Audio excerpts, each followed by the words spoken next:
అందరికీ జై భీమ్.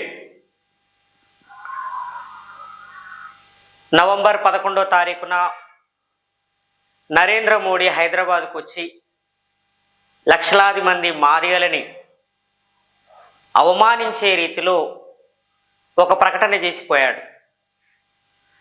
ఎస్సీ వర్గీకరణ చేయడానికి ఒక కమిటీ వేస్తానని నరేంద్ర మోడీ ప్రకటించాడు. మాదిగల ఓట్లని కొల్లగొట్టడానికి బీజేపీ పన్నిన ఒక పన్నాగం అని స్పష్టంగా అర్థమైంది. వర్గీకరణ ఉద్యమం గత 30 సంవత్సరాలుగా కొనసాగుతున్నదని, ఈ 30 ఏళ్ల పోరాటం చాలా గొప్పదని నరేంద్ర మోడీ కీర్తించాడు. చాలా బాగున్నది. నరేంద్ర మోడీ చాలా హాస్యాన్ని పండించాడు. మందకృష్ణన్నని తన నాయకుడిగా చెప్పుకున్నాడు. మీకు న్యాయం చేయడానికి మందకృష్ణ గారితో కలిసి నేను యుద్ధం చేస్తానని అన్నాడు. యుద్ధం ఎవరి మీద చేస్తాడు? బంగారు లక్ష్మణ్తో కలిసి నేను పనిచేశాను. ఒక కార్యకర్తగా క్షేత్రస్థాయిలో ఎలా పనిచేయాలో నేను నేర్చుకున్నాను. అలాగే మందకృష్ణ గారి కింద నేను పని చేస్తాను అని చెప్పాడు. అయ్యా, మీరు కింద పని చేయాల్సిన అవసరం లేదు, పైన పని చేయాల్సిన అవసరం లేదు. మా మాదిగలకి న్యాయం చేస్తే చాలు. నరేంద్ర మోడీ మాట్లాడుతూ దేశంలో దళితులకి న్యాయం చేసిందే బీజేపీ అని చెప్పుకుంటూ వచ్చాడు. రామ్నాథ్ కోవింద్ని రాష్ట్రపతిగా చేసినప్పుడు కాంగ్రెస్ పార్టీ వ్యతిరేకించింది అని చెప్పాడు. కానీ ఈ దేశానికి మొదటి రాష్ట్రపతిని కేఆర్ నారాయణ్ గారిని చేసిందే కాంగ్రెస్ పార్టీ. బీజేపీ రామ్నాథ్ కోవింద్ని చేయడానికన్నా 10 సంవత్సరాల ముందే మన్మోహన్ సింగ్ గారి హయాంలో చేయటం జరిగింది కేఆర్ నారాయణ్ గారిని. సరే, రామ్నాథ్ కోవింద్ గారిని మీరు రాష్ట్రపతి చేశారు. ఏ రోజైనా ఆయన్ని గౌరవించారా? ఏ మీటింగ్లోనైనా ఆయన్ని గౌరవించారా? నరేంద్ర మోడీ పాల్గొన్న ప్రైవేట్ ఫంక్షన్స్లో కూడా రామ్నాథ్ కోవింద్ వెళ్ళి ఆయన చూసినా చూడకపోయినా చేతులెత్తి దండం పెడుతూ వంగి వంగి దండం పెట్టాడు తప్ప, ఈ దేశానికి రాష్ట్రపతి నాకు దండం పెడుతున్నాడు, తిరిగి నేను దండం పెట్టాలని అనుకోలేదు. ఆ వీడియోలు మనకి యూట్యూబ్లలో, ఫేస్బుక్లో చాలా స్పష్టంగా కనిపించాయి. ఒక దేశానికి దళితుడు రాష్ట్రపతి అయితే గౌరవించని నరేంద్ర మోడీ దళితులకి మేమే ఎక్కువ సేవ చేశాము అని చెప్తున్నాడు. ఏ ఒక్కరోజు కూడా రామ్నాథ్ కోవింద్ని రాష్ట్రపతిగా గౌరవించింది లేదు. అంతెందుకు, చివరికి ఆయన రాష్ట్రపతి అయ్యి రాజస్థాన్లో ఉన్నటువంటి ఒక దేవాలయానికి వెళ్ళి పూజ చేయాలనుకుంటే రాజస్థాన్లో ఉన్న బ్రాహ్మణులు ఆ గుడి మెట్ల మీదనే ఆయన్ని, ఆయన కుటుంబ సభ్యుల్ని కూర్చుండబెట్టి పూజలు చేసి పంపించేశాడు. నరేంద్ర మోడీ ఖండించాడా? ఇది తప్పు అని ఆ బ్రాహ్మణ వర్గాలకి హితబోధ చేశాడా? చేయలేదు. మరి మీరు ఎక్కడా గౌరవించారా ఆయన్ని? అంతెందుకు, ద్రౌపది ముర్ముని రెండోసారి రాష్ట్రపతిగా చేశారు. ద్రౌపది ముర్ము గారినైనా మీరు గౌరవించారా? గౌరవించింది లేదు. చాలాసార్లు ద్రౌపది ముర్ము గారే నరేంద్ర మోడీ దృష్టిలో పడడానికి ఎదురు వెళ్ళి దండం పెట్టింది తప్ప ప్రతిగా నమస్కారం చేసిన సంస్కారం లేనటువంటి వ్యక్తి నరేంద్ర మోడీ. అంతెందుకు, కొత్త పార్లమెంటు భవనాన్ని కట్టారు, ఆవిష్కరించారు. ఈ దేశం మొత్తానికి ప్రెసిడెంట్ ద్రౌపది ముర్ము గారు. అమ్మ ద్రౌపది ముర్ము గారిని ప్రారంభోత్సవ సభకి ఎందుకు ఆహ్వానించలేదు? ఈ ప్రశ్నకు సమాధానం చెప్పండి. అంతేకాదు, కొత్త పార్లమెంటు భవన నిర్మాణానికి శంకుస్థాపన చేయాలని అనుకున్నప్పుడు అప్పుడు రామ్నాథ్ కోవింద్ గారు రాష్ట్రపతిగా ఉన్నారు. మీరు ఎందుకు రామ్నాథ్ కోవింద్ గారిని కొత్త పార్లమెంటు భవన శంకుస్థాపన పూజకి ఆహ్వానించలేదు? దళితుడు కాబట్టే కదా. అయోధ్యలో రామాలయ నిర్మాణం చేస్తున్నారు, దానికి శంకుస్థాపన చేయడానికి నరేంద్ర మోడీ ఒక్కడే వెళ్ళాడు.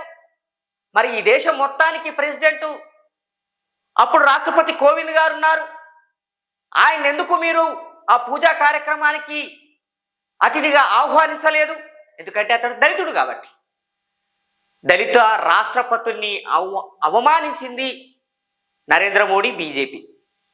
ఒక గిరిజన ఆదివాసీ మహిళ ఈ దేశానికి రాష్ట్రపతి అయితే అవమానించింది నరేంద్ర మోడీ. అసలు ఎస్సీ వర్గీకరణ చెల్లకుండా చేసింది బీజేపీ గవర్నమెంట్.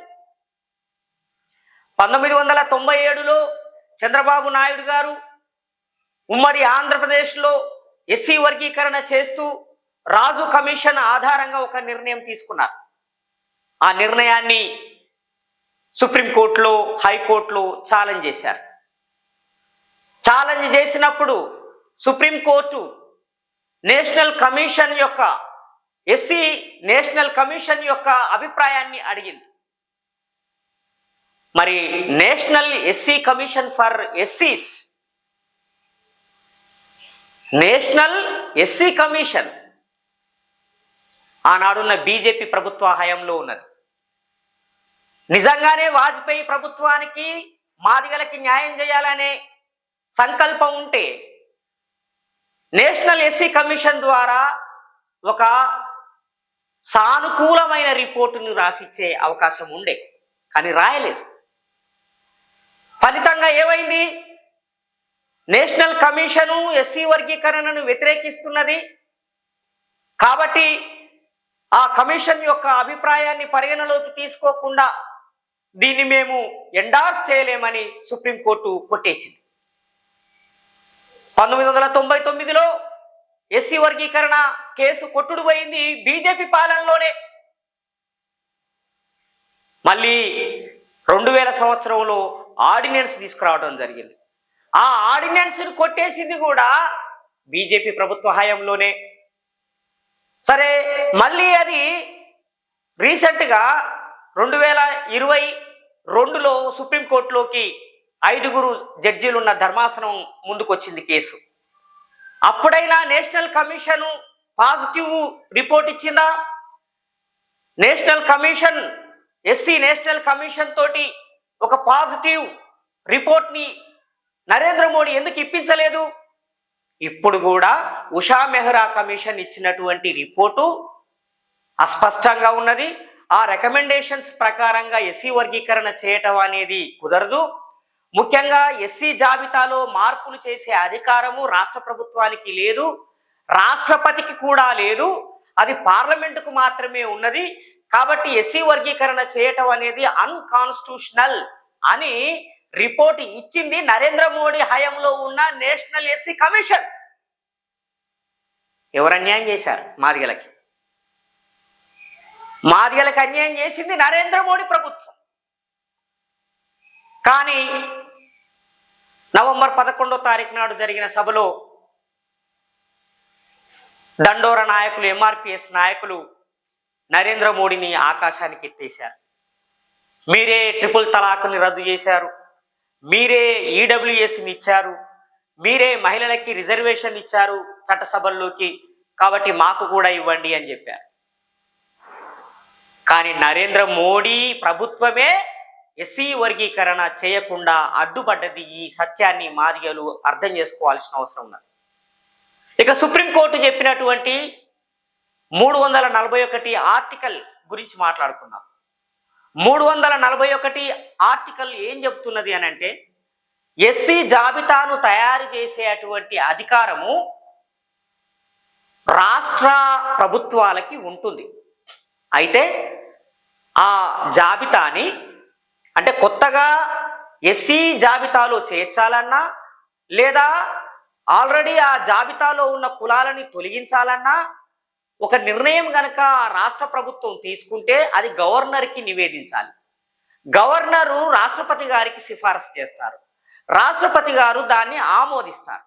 అందుకని ఈ మధ్య కేసీఆర్ గారు కాగితపు లంబాడీలను కూడా ఎస్సీలుగా గుర్తించాలని, అట్లాగే బోయవాళ్ళని కూడా ఎస్సీలుగా గుర్తించాలని తీర్మానం ప్రవేశపెట్టాడు, రాష్ట్రపతికి పంపించడం జరిగింది. రాష్ట్రపతి దాన్ని ఆమోదించవచ్చు, తిరస్కరించవచ్చు, ఆ అధికారం ఆయనకున్నది. కానీ ఎస్సీ జాబితాలో, ఎస్సీ కులాలుగా పేర్కొన్నటువంటి జాబితాలో ఏబిసిడి అనే వర్గీకరణ చేసే అధికారము రాష్ట్రపతికి లేదు, అదేవిధంగా గవర్నర్కి కూడా లేదు. మరి ఎవరికి ఉన్నది? పార్లమెంటుకు మాత్రమే ఉన్నది. అయితే ఇక్కడ ఒక లీగల్ పాయింట్ ఉన్నది. ఏంటంటే అసలు ఏబిసిడి వర్గీకరణ చేయకూడదు అని, ఆ ఎస్సీ జాబితాలో ఏబిసిడి వర్గీకరణ చేయకూడదు అని కాన్స్టిట్యూంట్ అసెంబ్లీలో ఎప్పుడైనా చర్చ జరిగిందా? ఎప్పుడు చర్చ జరగలేదు.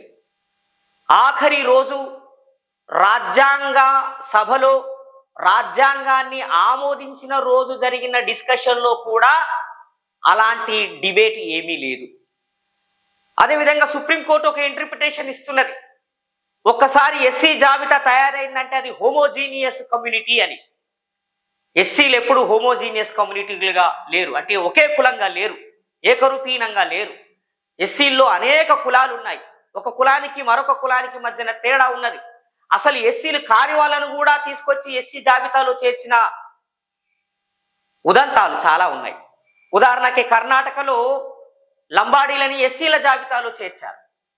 అన్టచబుల్స్ అయితే తప్ప ఎస్సీలు కావడానికి వీల్లేదు. కానీ అన్టచబుల్స్ కాని వాళ్ళని కూడా ఎస్సీలో జాబితాలో చేర్చారు. బోయ వాళ్ళని ఎస్సీ జాబితాలో చేరుస్తున్నారు. ఇప్పుడు బోయ వాళ్ళకి అన్టచబిలిటీ ఏమున్నది? ముట్టుకుంటే మైలబడతామని బోయ వాళ్ళని ఎవరైనా వెలేస్తారా? ఒక మాదిగని, ఒక మాలని, ఒక బైన్లా, ఒక పంబాల, ఒక చిందు, ఒక డక్కలి, ఇలాంటి కులాల వాళ్ళని ముట్టుకుంటే మైలబడతామనే భావన ఉంటుంది. కానీ కాగితపు లంబాడీలను ముట్టుకుంటే మేము మైలబడతామని ఎవరైనా అంటారా?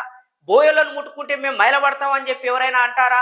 చాకలోలను ముట్టుకుంటే మేము మైలబడతామని ఎవరైనా అంటారా? ఎవరు అనరు. మరి అలాంటప్పుడు అలాంటి టచబుల్ కులాలని, సవర్ణ కులాలని తీసుకొచ్చి ఎస్సీ జాబితాల్లో కలుపుతున్నారు. ఇది అందరము వ్యతిరేకించాల్సినటువంటి విషయం. కాబట్టి ఎస్సీ జాబితాను తయారు చేసేటప్పుడు ఎవరినైనా కలపొచ్చు, ఎవరినైనా తీసేయవచ్చు అనే ఒక ప్రొవిజన్ ఆల్రెడీ కాన్స్టిట్యూంట్ అసెంబ్లీలో చర్చ జరుగుతున్నప్పుడే పొందుపరిచారు. అది చాలా స్పష్టంగా ఆర్టికల్ 341లో 1(2)లో స్పష్టంగా కనిపిస్తుంది. అలాంటప్పుడు ఏబిసిడి అనే ఒక క్లాసిఫికేషన్ చేయటానికి సుప్రీంకోర్టుకి అభ్యంతరం ఉండాల్సిన అవసరం లేదు, నేషనల్ ఎస్సీ కమిషన్కి ఉండాల్సిన అవసరం కూడా లేదు. కానీ న్యాయ పంపిణీ అన్న కాన్సెప్టుని వ్యతిరేకిస్తూ సామాజిక న్యాయం అనే దాన్ని మరింత విస్తృతం చేయాలనే ఒక భావనకి విరుద్ధంగా కేవలము కొన్ని కులాలకి మాత్రమే వర్గీకరణ, కొన్ని కులాలకి మాత్రమే రిజర్వేషన్ ఫలాలు అందాలనే ఉద్దేశంతో జరుగుతున్నటువంటి కుట్ర. దీన్ని మనం అందరం వ్యతిరేకించాల్సినటువంటి అవసరం ఉన్నది. అయితే ఇక్కడ సుప్రీంకోర్టు 7 జడ్జీల ధర్మాసనం ఈ ఎస్సీ వర్గీకరణ కేసుని విచారిస్తున్నది. అయితే ఇప్పుడే ఈ సందర్భంలోనే మరొక కేసుని మనం ఇక్కడ ప్రస్తావించుకోవాలి.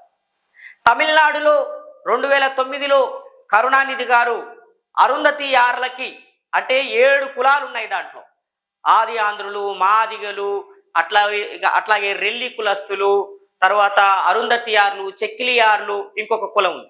7 కులాలను కలిపి అరుంధతియార్లుగా గుర్తించి వాళ్ళకి టోటల్ ఎస్సీ రిజర్వేషన్లో 3% రిజర్వేషన్ని ప్రత్యేకంగా కేటాయించింది తమిళనాడు ప్రభుత్వం. 2009లో కలైంగర్ కరుణానిధి గారు ఆ నిర్ణయం తీసుకున్నారు. దాన్ని కూడా సుప్రీంకోర్టులో ఛాలెంజ్ చేశారు. ఇది రాజ్యాంగ విరుద్ధం అని వాదించారు. ఆ సందర్భంగా చెన్నయ్య వర్సెస్ ఆంధ్రప్రదేశ్ కేసుని కూడా వాళ్ళు రిఫర్ చేశారు.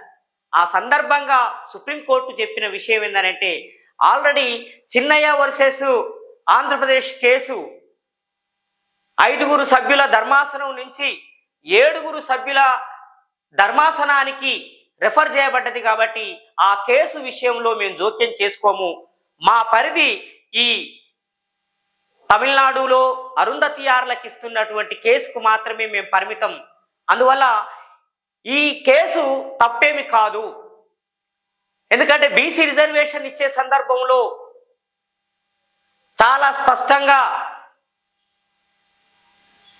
సామాజిక న్యాయం జరగాలన్నా, డిస్ట్రిబ్యూషన్ ఆఫ్ జస్టిస్ జరగాలన్నా, అంటే న్యాయ పంపిణీ జరగాలన్నా రిజర్వేషన్లలో చాలా వెనుకబడ్డ వాళ్ళకి ప్రత్యేకంగా కేటాయించటం తప్పు కాదని సుప్రీంకోర్టు గతంలోనే తీర్పు ఇచ్చింది. కాబట్టి ఇప్పుడు ఆ తీర్పు వెలుగులోనే తమిళనాడులో అత్యంత వెనుకబడి ఉన్నటువంటి ఈ 7 కులాలకి ప్రత్యేకంగా 3% రిజర్వేషన్ ఇవ్వటం అనేది రాజ్యాంగ సమ్మతమే అని సుప్రీంకోర్టు తీర్పు ఇవ్వటం జరిగింది. తమిళనాడు కేసులోనేమో పాజిటివ్గా సానుకూలమైన తీర్పు వచ్చింది. తెలంగాణ ఆంధ్ర కేసులోనేమో వ్యతిరేకమైన తీర్పు వచ్చింది. కారణం ఏంటంటే అక్కడ పేర్కొన్నటువంటి పదాలు. తమిళనాడులో కరుణానిధి గారు ఇచ్చింది special reservation for Arunthathiyars in education and employment act అని తీసుకొచ్చాడు ఆయన. స్పెషల్ రిజర్వేషన్ అన్నాడు, కేటగిరైజేషన్ అని అనలేదు. ఇక్కడ కూడా మాదిగలకి ప్రత్యేక రిజర్వేషన్ అంటే కొట్టేసే అవకాశం లేదు. క్లాసిఫికేషన్ అని అనగానే సుప్రీంకోర్టు ఆబ్జెక్షన్ చెప్తున్నది, వర్గీకరించడానికి వీలు లేదు అంటున్నది. కానీ అదే ప్రత్యేక రిజర్వేషన్ అనంటే కొట్టేసే అధికారం, ఆ అవకాశం తక్కువ. అందుకని ఇలాంటి ఒక డబల్ స్టాండర్డ్స్ న్యాయ వ్యవస్థ మెయింటైన్ చేస్తున్నది. మాదిగలకి అన్యాయం జరుగుతున్న ఈ క్రమంలో తిలా పాపం తలా పిడికడన్నట్టుగా మాదిగలకి అన్యాయం చేస్తున్న వాళ్ళలో న్యాయ వ్యవస్థ కూడా ఉన్నది. అందుకని ఒక జ్యుడిషియల్ ప్రాసెస్ని, కాన్స్టిట్యూషనల్ ప్రాసెస్ని అధిగమించి చేసే ప్రయత్నాలన్నీ కూడా విఫలమవుతాయి. విముక్త చిరుతల పార్టీ తరఫున మేము డిమాండ్ చేస్తున్నది ఏమిటంటే, సుప్రీంకోర్టు చెప్పినట్టుగా మీరు పార్లమెంటులో ఎస్సీ రిజర్వేషన్ వర్గీకరణ చట్టం చేయండి. ఆర్టికల్ 341కి సవరణ చేయండి. ఆ జాబితాలో మార్పులు చేసుకునే అవకాశం, షెడ్యూల్డ్ క్యాస్ట్ లిస్టులో ABCD వర్గీకరణ చేసుకోవచ్చు అని ఒక అమెండ్మెంట్ చేయమని నరేంద్ర మోడీ ప్రభుత్వాన్ని మేము డిమాండ్ చేస్తున్నాం. ఈ 2024లో నరేంద్ర మోడీ కనుక ఓడిపోతే వచ్చేది కాంగ్రెస్ ప్రభుత్వం.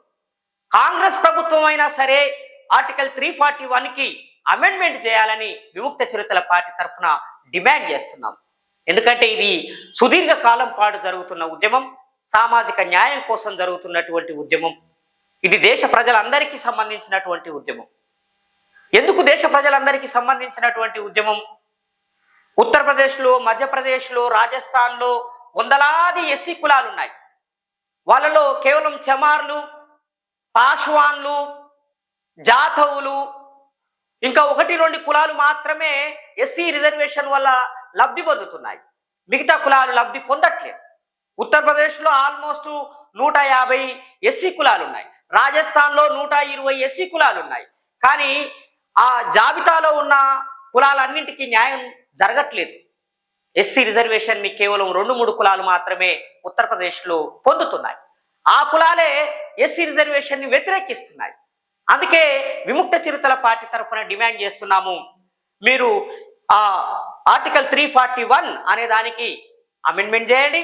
342కు కూడా అవసరమైతే అమెండ్మెంట్ చేయండి. అలా చేయటం వల్ల మాత్రమే ఎస్సీ సమాజంలో అంతర్గతంగా పెరుగుతున్నటువంటి వైరుధ్యాలని, అసమానతల్ని పరిష్కరించగలుగుతాం.